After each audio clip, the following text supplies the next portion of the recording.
Good evening and welcome. My name is Harvey Slack. I'm a trustee of the Ottawa Public Library Board, and it is a pleasure to be with you tonight. Before we begin, it is important to acknowledge that even as we gather virtually, we are on the unceded and ancestral territories of the Algonquin and Anishinaabe people.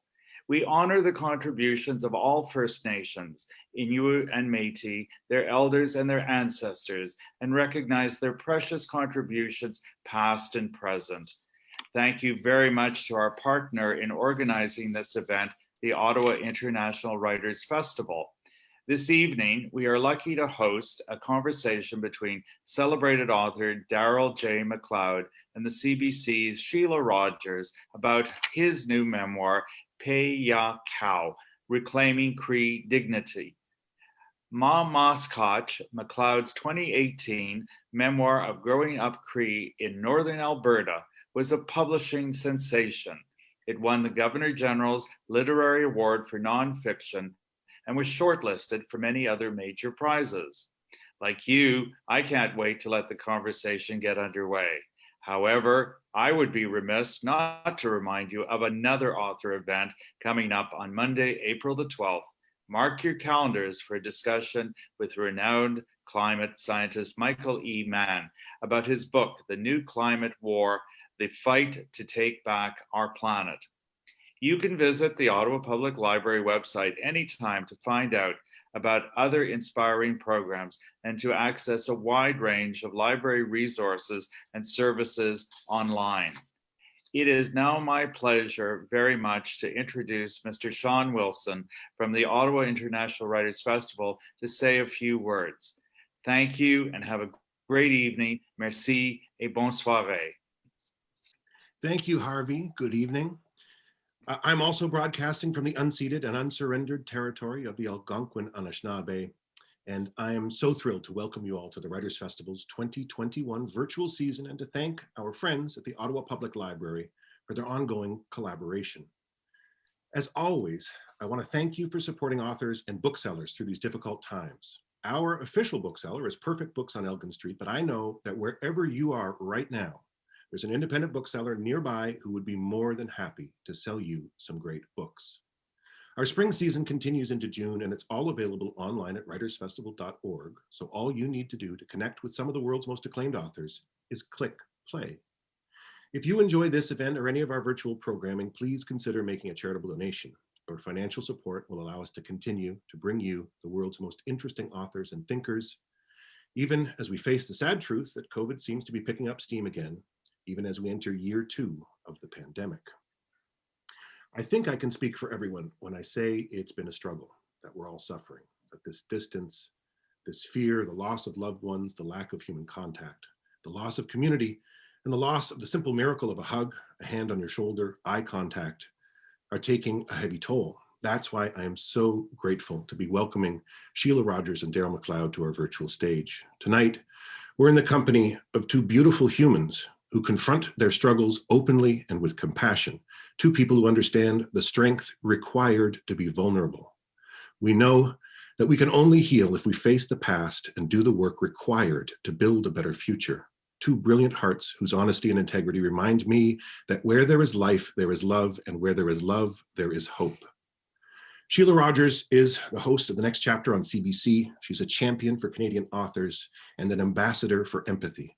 Her voice keeps us connected with each other and with our stories. Please join me in a warm virtual welcome to our host this evening, the one and only Sheila Rogers. Sean, thank you so much. That was an impossibly generous introduction, and I'm really honored by your kind words. I'm speaking to you this evening from the unceded and unsurrendered territory of the Snuneymuxw First Nation, where I am a very grateful visitor. And I thank them for the stewardship of the land and their generosity of welcome.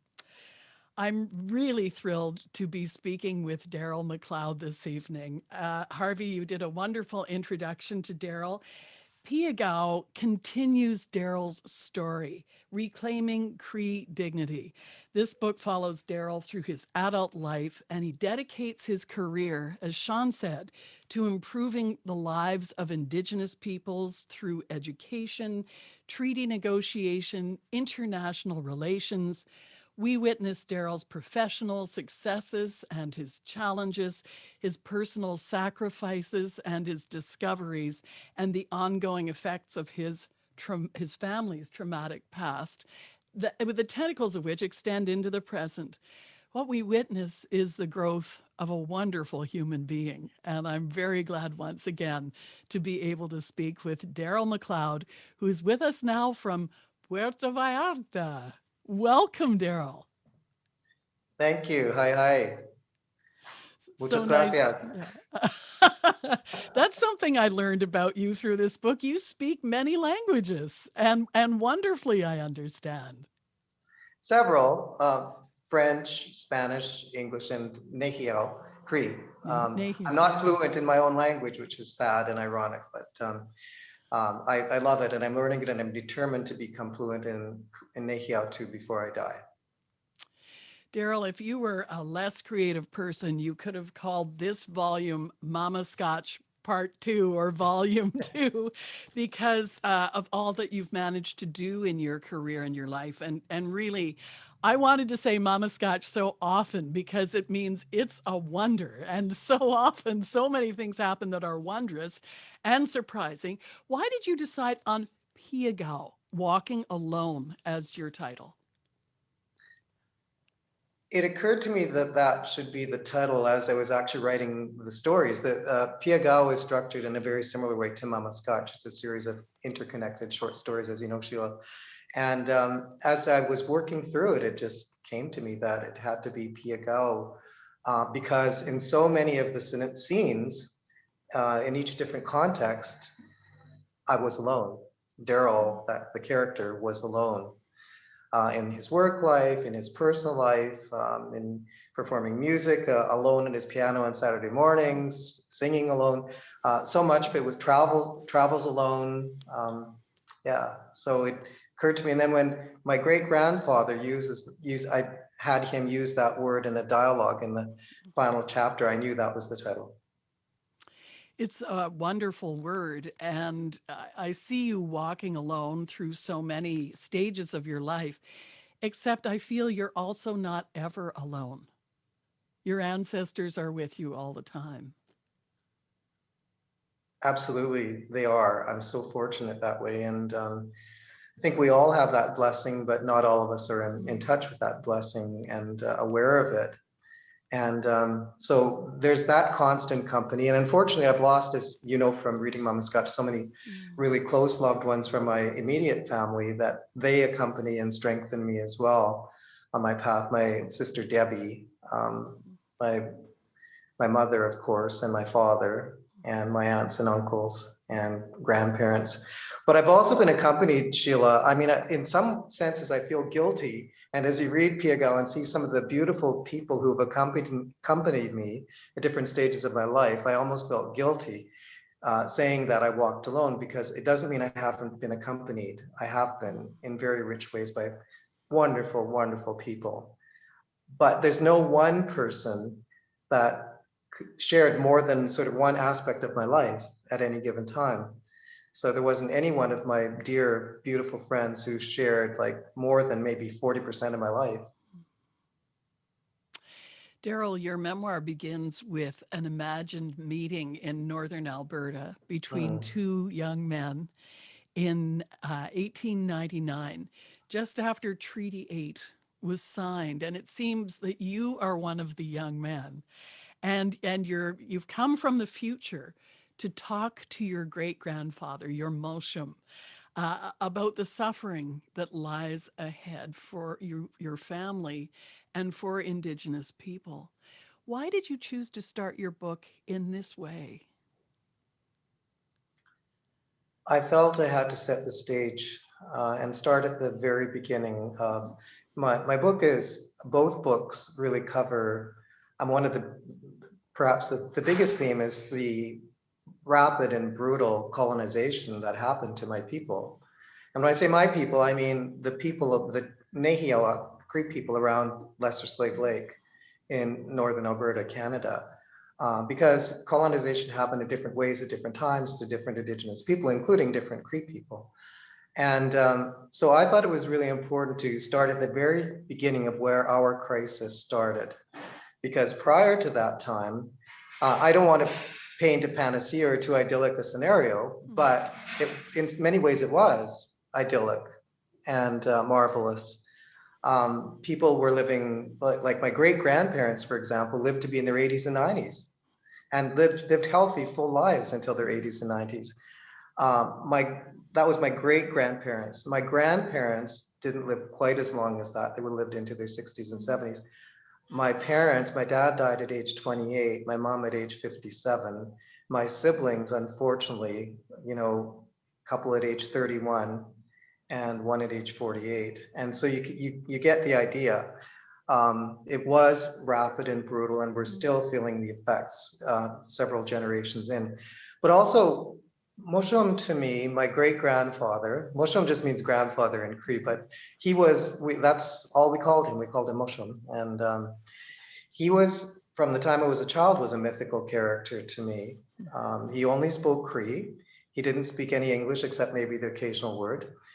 And he was this amazing spiritual figure, mentor, role model makes it sound too trivial, but a beautiful and astounding man who was always happy in spite of everything that happened. And so I felt a real need in this book somehow to reconnect with him. And, in writing, and you can make that kind of magic happen. And so it's kind of like I had the character, Daryl, even though, you extrapolated that and you projected and interpreted that. Others may see it differently, but it was, in my view, Daryl visiting Moshom when Moshom was just at the time of the negotiation of Treaty 8, because when I did the research, I realized, well, that was exactly when Moshom would have been like around 18 years old, the negotiation of Treaty 8. So he would have been there.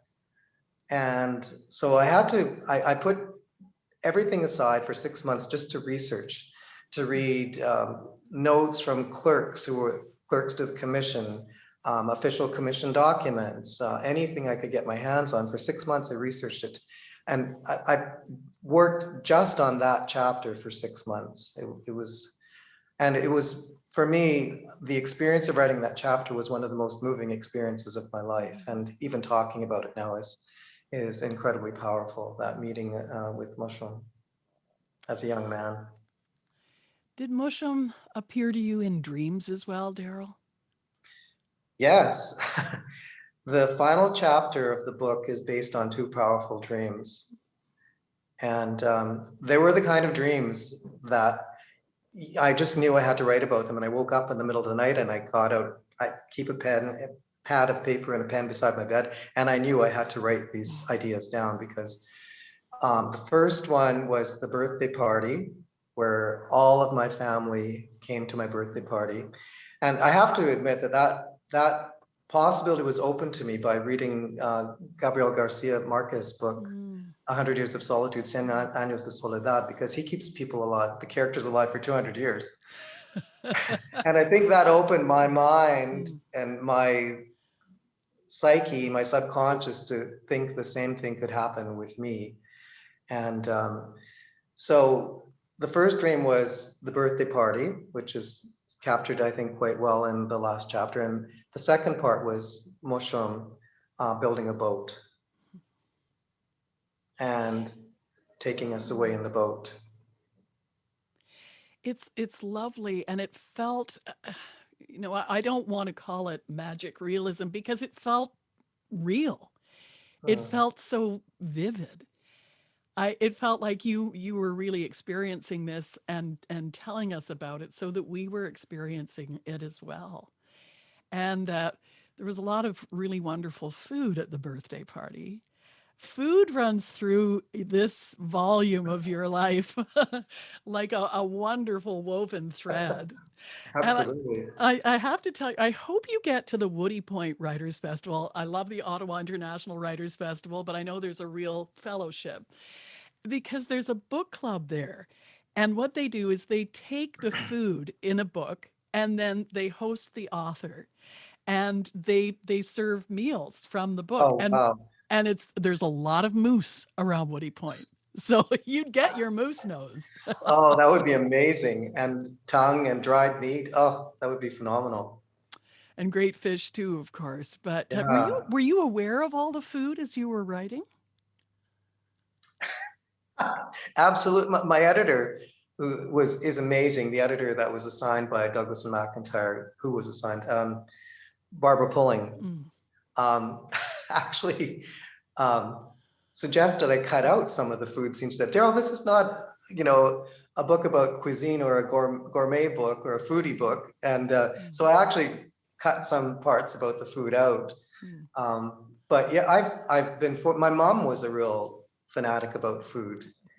She loved, and she would get us all worked up about, whatever she was preparing for supper. And it was just wonderful. And then I have several friends who are indigenous friends who are chefs. Mm. And they've just kept those fires going, let me tell you. Yeah. You open the book, well, right away. The epigraph is love is something you can leave behind you when you die. It is that powerful. Why did you choose that as your epigraph? It was just perfect for my book. I mean, when I got the hard copy, well, it was actually before I got the hard copy, when I got the final manuscript of Mama Scotch, and I gave it to my writing mentor at the time, Shana Lambert, who's still a friend, and probably she stuck with me as my mentor for my lifetime as a writer. But anyway, she reviewed the final manuscript. She just read it for pleasure, and she said, the next time we got together, she said, Daryl, this is amazing. You've gathered all your loved ones together in one place and given them life again. And that was so true. And I just feel the love. My Moshom, his love has carried into my life, and my mother's love, my father's love, my sister Debbie. It's carried on, and that was my experience personally of feeling the love of the close people I lost on a continued basis. I mean, I was very young when I lost some of my family, and the love, when I was going to say something really silly. When love is done right, when love works, when it's all there, it is an incredible force, and it gives us this life force that will endure whatever else, gets thrown at us. And that incredible love from Mom, from Moshom, from Debbie, and my aunties and uncles when I was a baby, we lived just with our extended family. And, I got passed around from auntie to auntie, uncle to uncle, and grandma to grandma, because it was just us. And that love, when it happens, it stays with you for the rest of your life and beyond. And hopefully, I have enough to pass on to future generations too. That's a beautiful answer. And you've saved me from asking my very favorite question of all time. I think you heard me ask this before, but I love to quote Tina Turner and ask, what's love got to do with it? I saw her last concert. Oh, man. Oh, you're so lucky. You're so lucky. But the answer is everything. Clearly, that's what it is. I want to just remind the viewers here that anytime you have a question, I'm going to try to get it into our conversation, try to fold it in so that I don't sort of hive the viewers' questions off to the end. Hopefully they kind of pertain to the conversation that we have, but I'll do my very best to get them in as we go. If you could put them in the Q&A tool, or write them on Facebook Live. That would be great. And I'll be able to see them from here. So thank you. And I'm sorry, I meant to mention that earlier. From the opening scene, you take us to Yakutsk First Nation in June of 1990, and you've just become principal of a school there. You're leaving a great teaching job in Vancouver. What motivated you to go north? My mother died a couple of years before that. And in so many ways, she was my connection to my culture and my community. And I felt when she was gone, I'd lost that bridge. And I really wanted to get it back. That connection, not only with Indigenous culture and community and language and food, but also with nature. I went from living in an urban setting to a very rural setting, 80 kilometers up a logging road from Fort St. James, on the shores of an amazing lake, Stewart Lake. And that was one thing, Sheila. And the other was, after I taught French immersion in Vancouver for 5 years, and I loved it. And the students, the parents were wonderful. I got a great reception. They treated me so well. And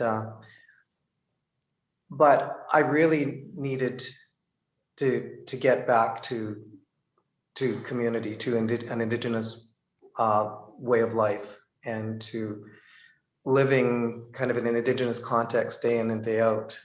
And I also at that point decided, and I don't remember, I sometimes talk to my people who are in the spirit world, and I don't know if I made one of these oaths to devote the rest of my career to Indigenous education, but I was passionate about education, and I did, from that point on, devote my career to Indigenous education and advancing Indigenous rights.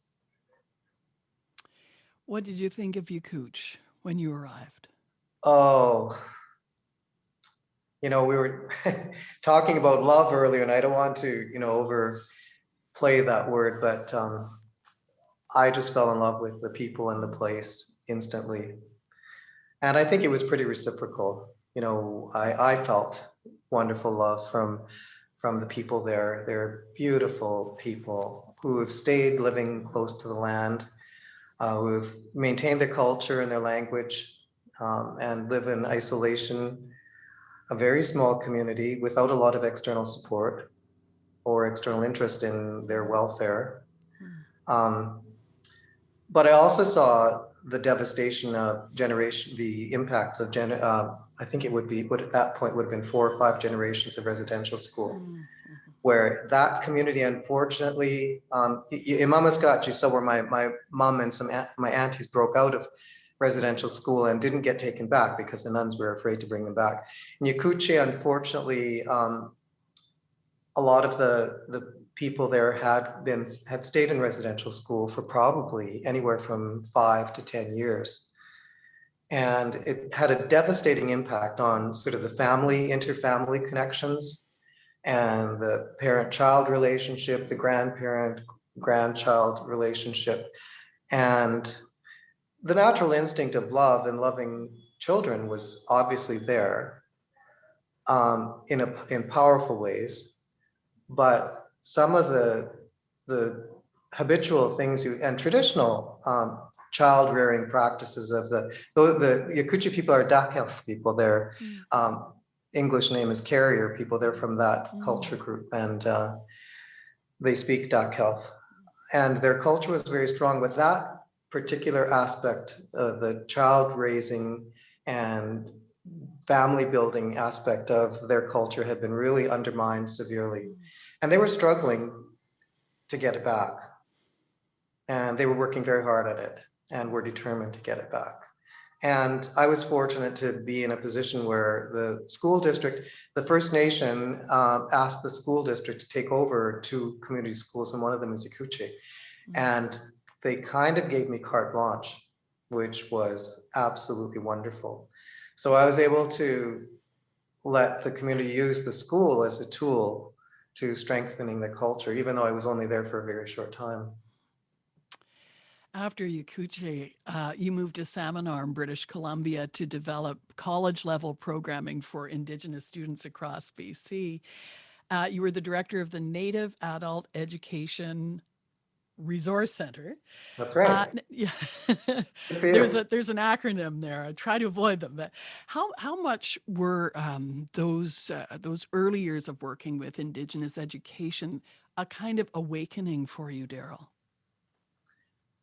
Well, they were incredibly informative. There's one poignant moment that I didn't capture in Piagao, and it's when I'd set up a workshop. We had a program called the Native Adult Instructor Diploma Program, which was an excellent program to help people to be more effective instructors of Indigenous adults. And I remember being in the hallway, and I looked out. I was in a classroom, and I looked out in the hallway, and I saw this Cree woman walking by. I think she was from Fort St. John, BC, and she had emblazoned on the back, across the back of her T-shirt, Nehia. And I just went, oh my God, does she know what she's doing?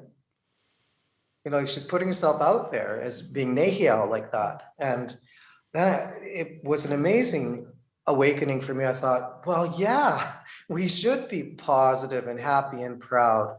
And we should have Nehio emblazoned on, our clothes, and a flag that we fly from our vehicles and from our houses. We should be proud of that. And so it was a turning moment, but that particular moment and experience. But as the director of that center, I felt it was really important we also distributed a lot of resources and books, videos, films, things like that. And so I thought it was important to know what it was we were providing. And so I undertook to read every document that we had and watch every video that we had. And it was like my own bachelor's degree or master's degree program in First Nation Studies. And it was so emotional and so enlightening and freeing. And and it also, that job and that connection got me going to more Indigenous events and more connected with the Indigenous world. And it really got me the validation that I wanted, and I guess I had been seeking all of my life as an Indigenous man from other Indigenous people. I remember being at a conference for Indigenous educators at one point in Invermere, and a couple of people who were there, a couple of the instructors took me aside and said, Daryl, we really like you. We accept you. And I was quite taken aback by it, but it was a very important thing for them to have said to me. And something else I should say, Sheila, I met so many Indigenous educators at that point who were wonderful educators, passionate about their work. But guess what? I think in the first year I worked at that center, at the Native Adult Education Resource Center, I met 20 people who were survivors of the 60 scoop. It's incredible. I'd heard of it, but it just came to life for me that, all of these people that I met were survivors of the 60 scoop. It was just incredible. Around my age group. Wow. You have worked with some incredible educators, people like Dr. Joanne Archibald and Roz, I'm going to guess her last name was Younging, who died last summer. Yeah, bless her. Unfortunately, she's passed away. She's such an amazing spirit. And I think you actually single out 4 or 5 women. Madeline, I might guess, is Madeline Dion Stout. Could that be right? No, Madeline MacGyver. Okay, Madeline MacGyver. Okay. But I won't guess anymore. But it's really you're so good at making sure that the people who have helped you are acknowledged. Why is that so important to you? Oh, Sheila, there's no way they could understand how profoundly they impacted me by accepting me and giving me the status that they did. So, for example, at UBC, I was, because of my job with the BC government, a special advisor on Indigenous post-secondary, it was called Aboriginal post-secondary education then. I was on an advisory committee for UBC for Indigenous studies. Well, Joanne, as the director of the First Nations South Spring, asked me if I would chair the committee. I ended up chairing that committee for 15 years, and it morphed into a bigger and more important committee over those years. And but you know, Joanne and Madeline, Roz would do things like ask me to do the opening prayer and then to lead the meetings, and of course they couldn't see the struggles that I was going through at the time. You know, I had classic imposter syndrome, Yeah. you know, where I wonder, what the hell am I doing here? Who am I to, you know, be this in this capacity? And there was one funny moment when, you know, I was chairing a meeting and, you know, it's Dr. So-and-so, Dr. So-and-so, Dr. So-and-so. And we just decided, okay, no more doctors. It's doctor, doctor, doctor. It's going to be silly. And of course, I don't have a doctorate and didn't then. And but it was just that tremendous validation that it gave me as a professional, as an Indigenous man. And you know the background I came from. You know, I came from a very impoverished family that had been devastated. And for them to, and even my years at UBC as a student were very difficult years. I was poor, a poor, struggling student then too. And there were so many times when I was in meetings at UBC chairing the president's committee that I look out the window at the grounds and think, wow, just 10 years ago, I was a struggling, you know, student here. And so, but the validation that those women gave me was just phenomenal. Yeah, I can't thank them enough. And they gave me energy to work harder and to be more determined in my role and to give more meaning to my role and more weight to my work. They told you essentially that you belong. You belong here. And that's an enormous gift, isn't it? Absolutely is. Yeah. Daryl, I'm going to go to a question that comes from Cheryl Latimer. I believe I know Cheryl, and I she's do. a wonderful Métis woman. And she writes, "You've lived such a rich, full life. Do you have any regrets or anything you would do differently?"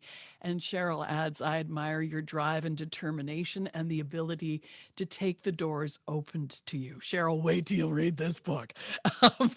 But do you have any regrets or something that you would have done in a different way?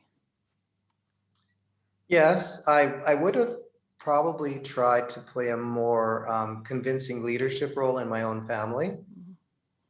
I was a bit shy to kind of, I mean, my father had passed away when, you know, when I was in my mother's womb. And so I didn't have that role model of what a father would be.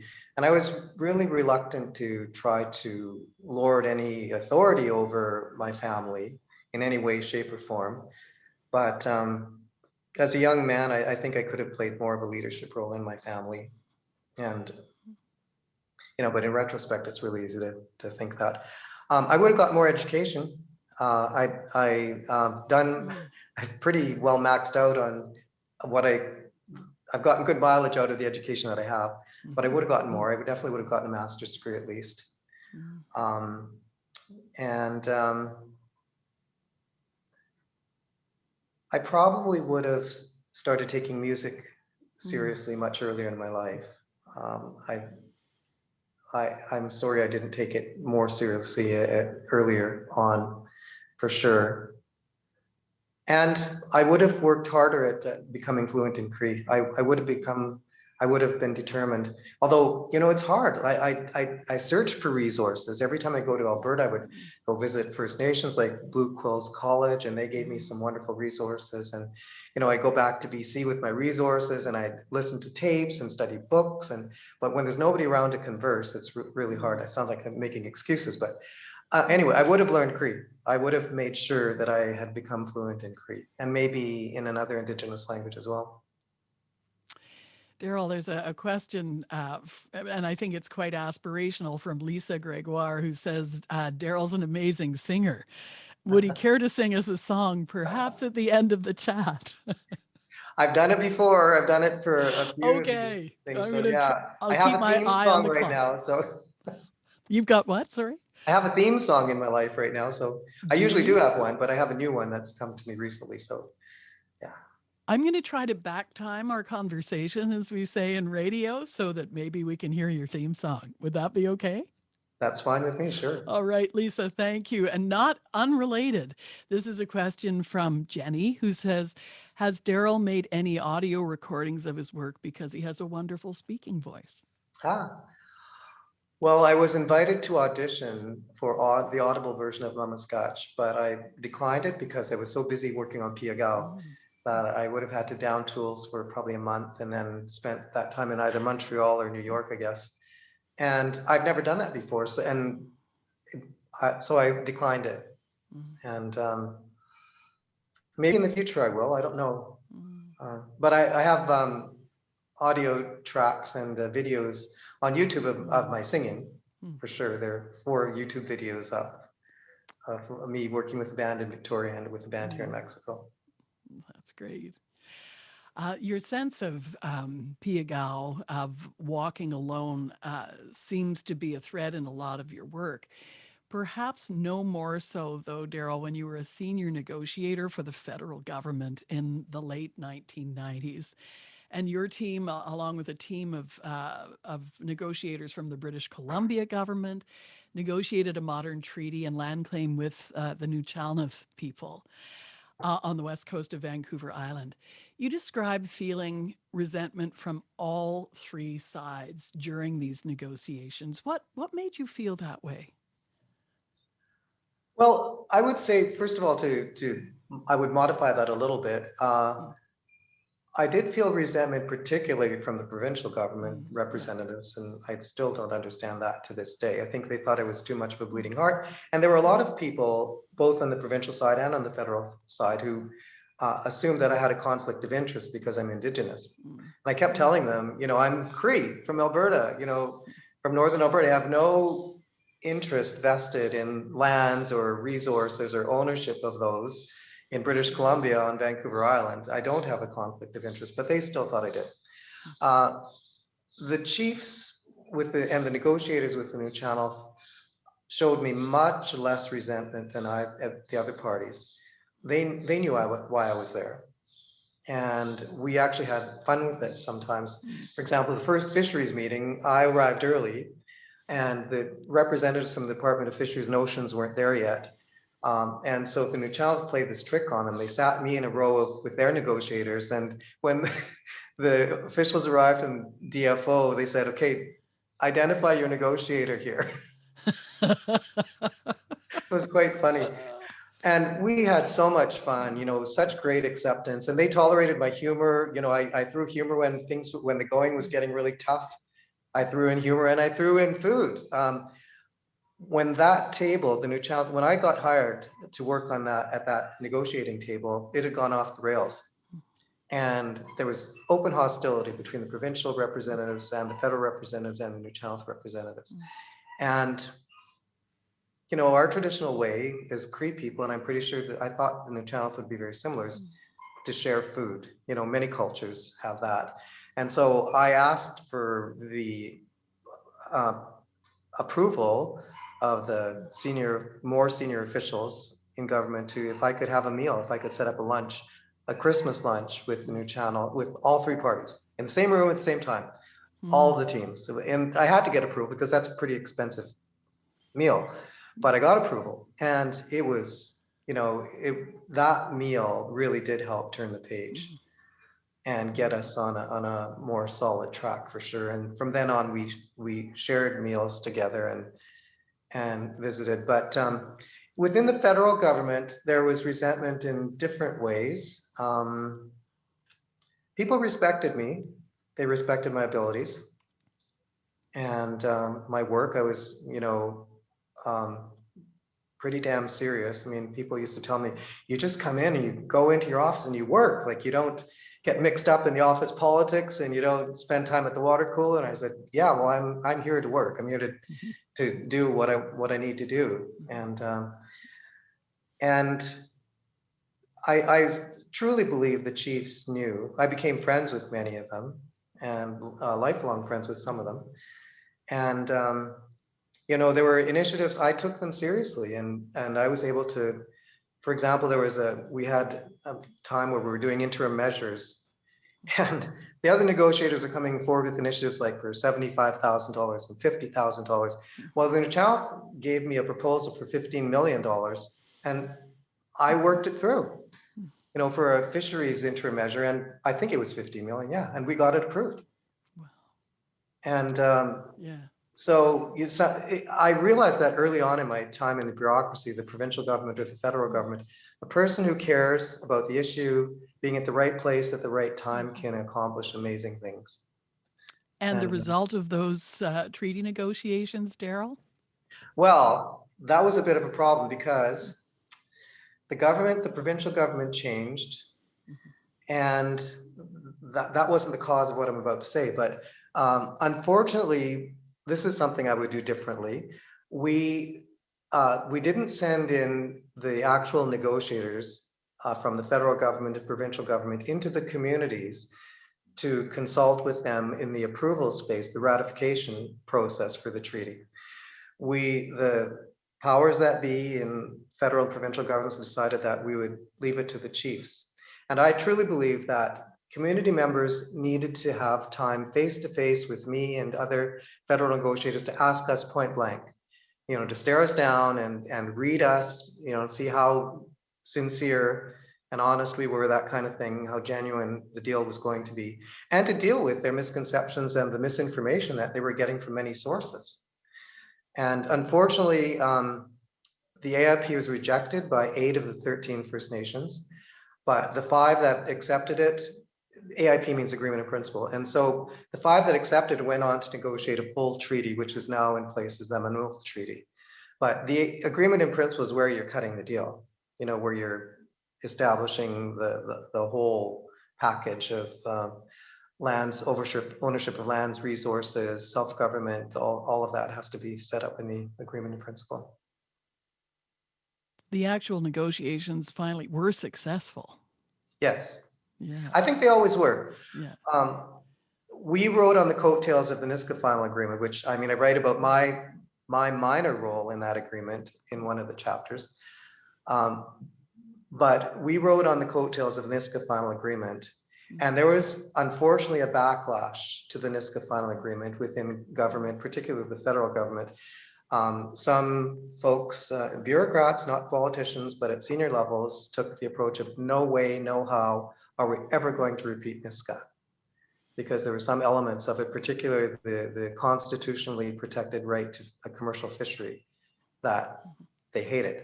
And so they made darn sure that future agreements didn't go as far as Nisga'a.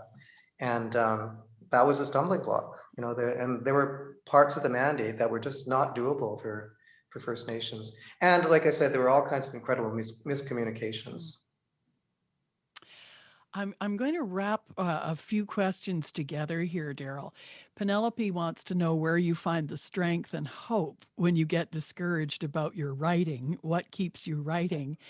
And also, Ariane writes, what was the main driver to start writing and now keep going with a second book? Well, the inspiration to write in the first place came from a few different sources, wise people who told me I should write, in particular, an elder, Catherine Bird, who's a Dakelh elder who I worked with in Yakutche. And she told me at one point in her authoritative way, with her strong index finger wagging at me, Daryl, you should write those stories down. They'll help people someday. And I knew that. So I started literally the next week writing down the stories that I had been telling verbally for years.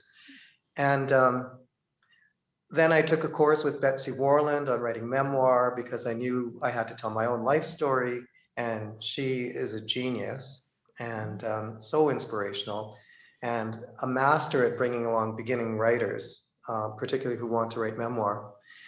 And then she turned me over to Shana Lambert, who was a master at writing fiction. In fact, her book Petra is recent book, Petra, is getting all kinds of attention right now, which is just thrilling. Wonderful, Yeah, wonderful. it's a wonderful book. You spoke to Shayna about Petra not that long ago. Yeah. That's I didn't know you could get it in Mexico, but yeah, that's great. Yeah. But writing is addictive. I mean, once if you're a writer, I mean, I've heard other writers say this. This isn't going to be original what I'm saying, but if you're a born writer, you know, you have to do it. You're not happy if you're not doing it. And once I knew I had the bug and I found out I could do it, once I knew Mama Scotch had legs, then I just kept writing. I mean, as soon as the manuscript was done for Mama Scotch, I carried on with Pia Gao. And as Pia Gao was in the finishing stages of editing, I'm working on my first novel, which is almost finished. And, you know, I get the strength is from the inspiration of writing, the joy. It's a self-feeding process, I guess, a self-nurturing process. And I get incredible joy from the creative act. But the music, there's also a connection with music. Music gives me strength to carry on, particularly through Mama Scotch and Pia Gao. When I was writing difficult sections, I put on this French soprano whose voice I just love. Her name is Emma Chaplin. And I put her music on before I'm going to start writing. During the whole writing process, I play her album over and over. And then I usually listen to her a bit at some of my favorite tracks of hers afterwards as well.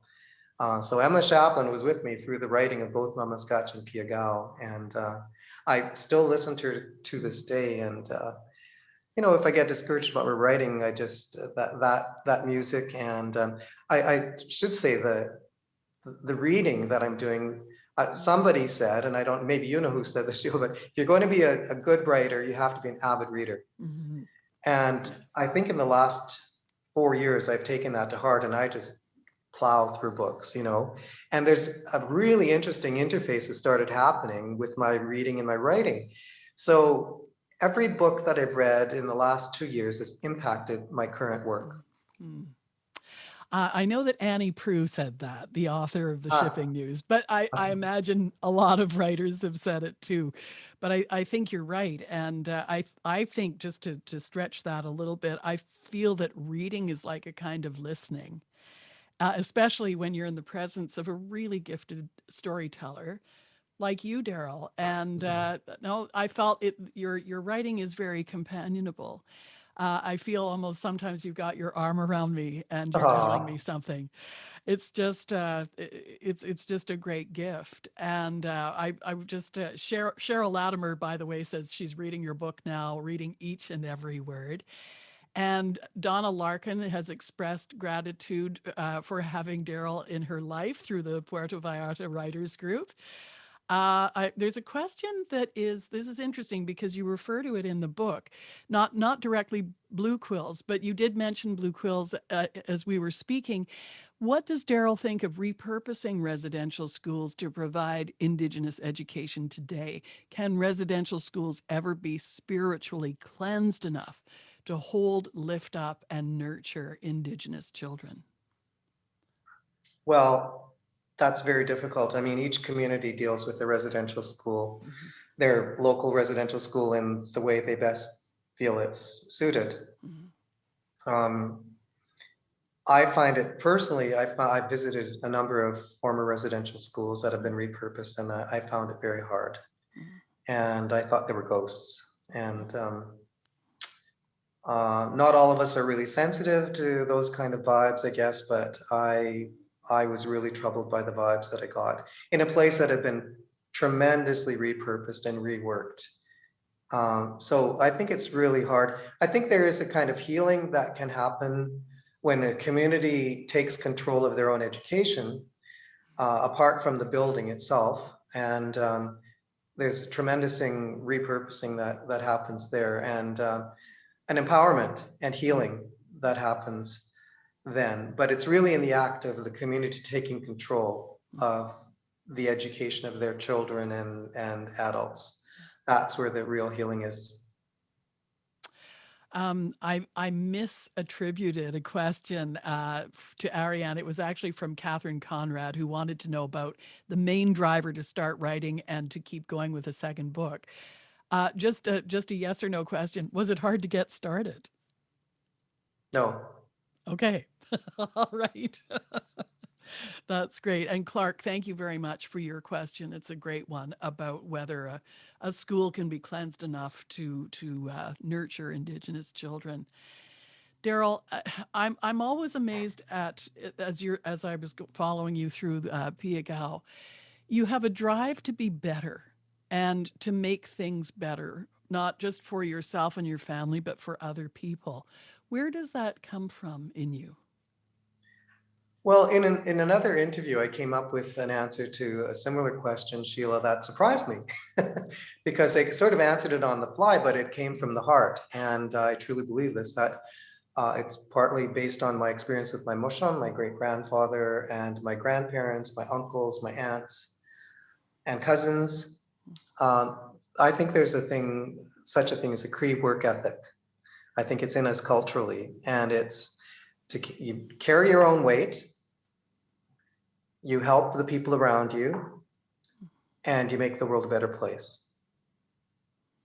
And that's what I truly believe is a Cree. It's simple as can be, but it's profound.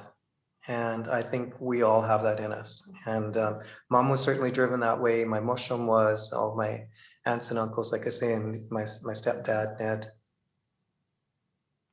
Here's a question from Michelle Savelle. Do you see an improved quality of life for First Nations people these days and for your family? There's no question for that things are improving. But I have to say this right up front, that there's an epidemic of youth suicide within Indigenous communities in Canada. And it's not only in Canada, it's probably in the United States and throughout the Americas. And it troubles me beyond belief. And we have to do something about it. Not enough is being done. That being said, in the work I was fortunate enough to do in post-secondary education in British Columbia, and I kept my relationship with UBC long after I was an educator, as they kept me on in that role while I was working for the federal government and even after. And up until maybe 5 years ago, I was affiliated with UBC. So I used to go to the graduation ceremonies, and I write about that in the book, and one of the early ones. But they just got better over the years. Like now, UBC is graduating at least 10 medical doctors every year, and phenomenal people, and they're graduating Indigenous surgeons. Those doctors are going on to become specialists. They're graduating cadres of Indigenous lawyers, Indigenous teachers, foresters, accountants, business administrators, and computer technicians.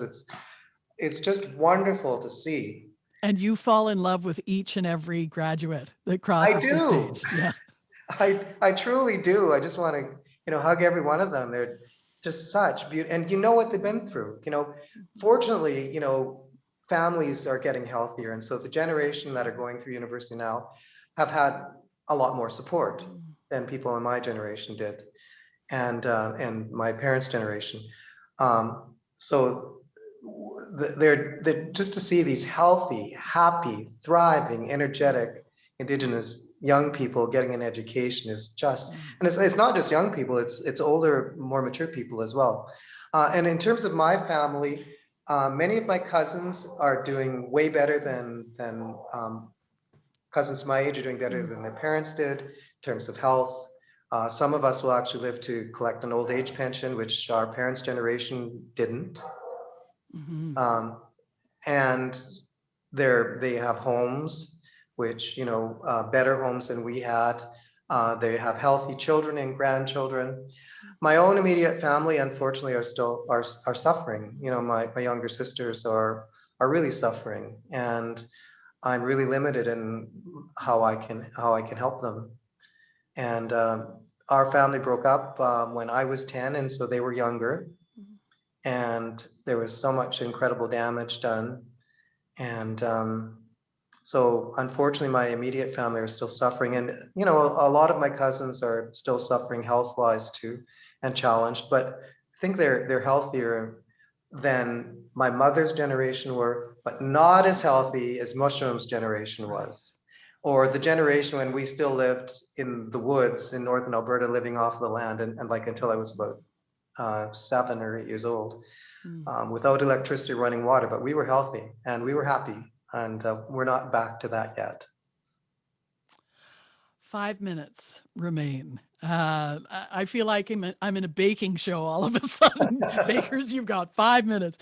But I want to make sure we have room for your song. But I do want to ask this question from Sylvia Scow, whom I believe is in Nanaimo.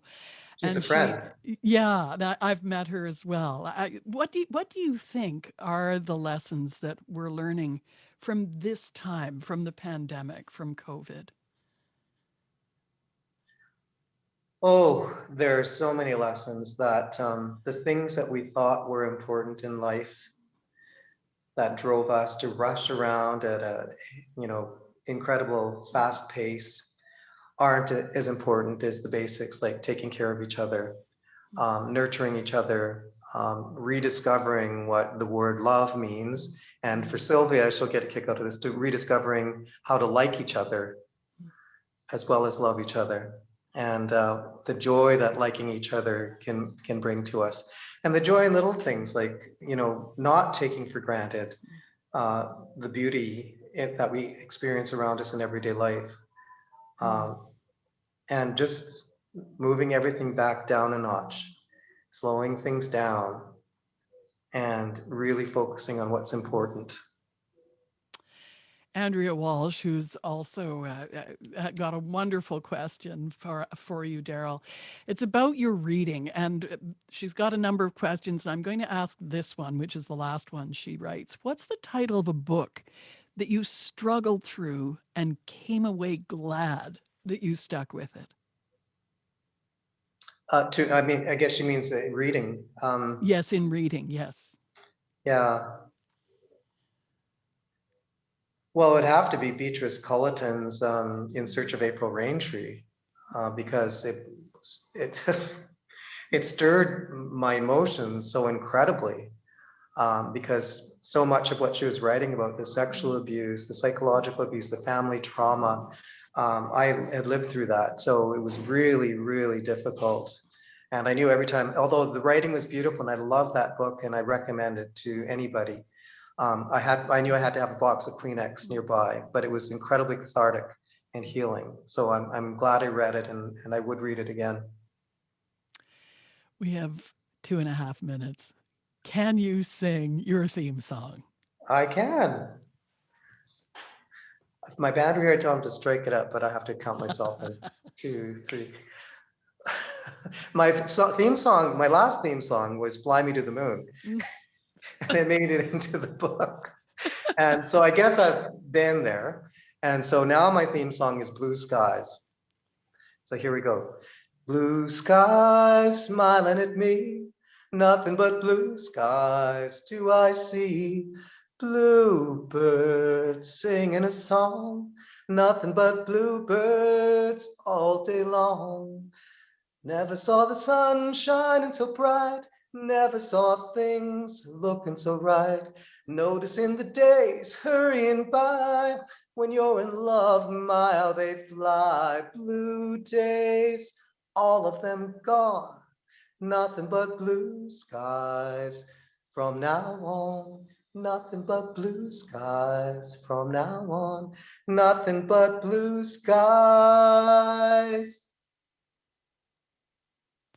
Wow. Lisa Gregoire, I hope you're happy. We all are. That was wonderful. Singing informs your life so deeply. How does it intersect with your writing? Oh, well, singing just puts me into a whole other space. I can be having a grumpy day or a frustrated day.